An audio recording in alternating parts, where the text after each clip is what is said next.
good afternoon everyone. Ayan. Andito ako ngayon sa Blackman. Ayan o, tignan nyo sa Blackman. Ayan, daming mga OFWs dito guys. Ayan, mga nakatambay o. Ayan, saka ang ganda ng background dahil may fountain. Daming mga Pinay dito guys. Hindi lang Pinay. Saka yung mga foreign din. Yan, kanina marami nagpipicture dyan kay Blackman. Isa na rin ako. Yan, tara guys, lakad-lakad tayo.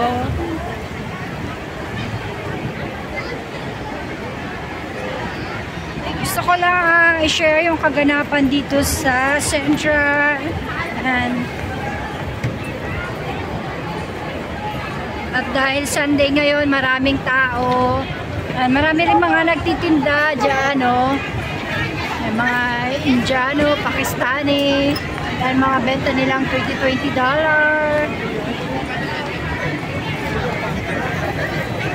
Yan. Tara guys, libutin natin yung mga tinda nila.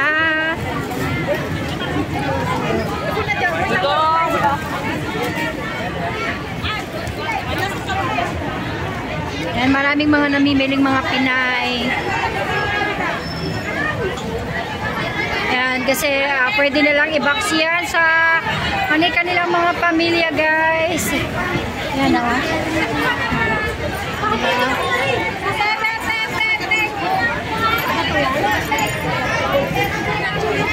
Mga good qualities naman lahat ang mga benta nila dito guys.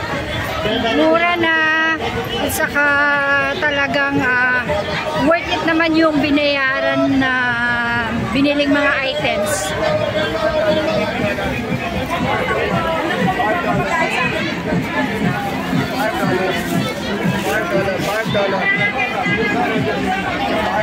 May mga $5 pa, $5. Ngayon, dadalhin iuwi ko na. Dito pa.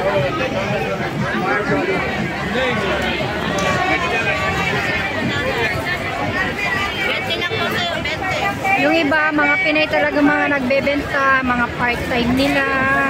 Ayan, pag linggo, pwede naman mag-part-time.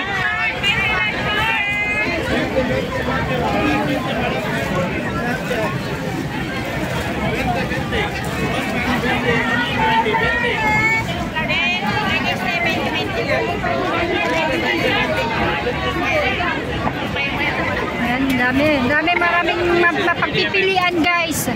Yan. Pera na lang ang kulang.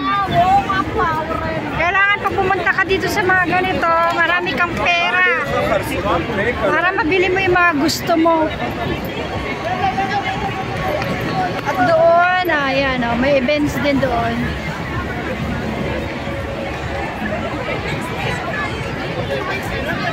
Ayan guys, ang daming mga Pilipina. Mga OFWs. Ayan, nakatambay na sila dyan. Wala pa doon sa may dulo. Ayan. Saka dulo din dyan. Nandito ako sa Charter Road guys. Kaya talagang pag linggo, puno dito.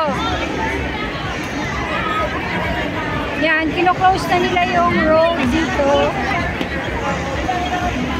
Yan. Maski dyan guys, punuan yung mga place.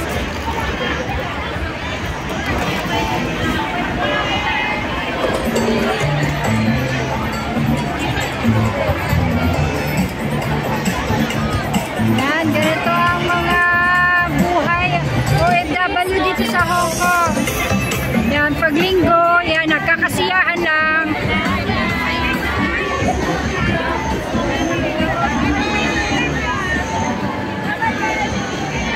Yan guys, may-share ko lang kahit papaano yung mga kaganapan dito sa Central. Tapos pa kinabangan, iniwanan.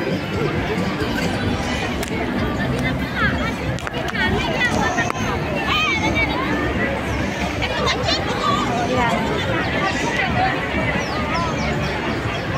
Ikat tayo guys,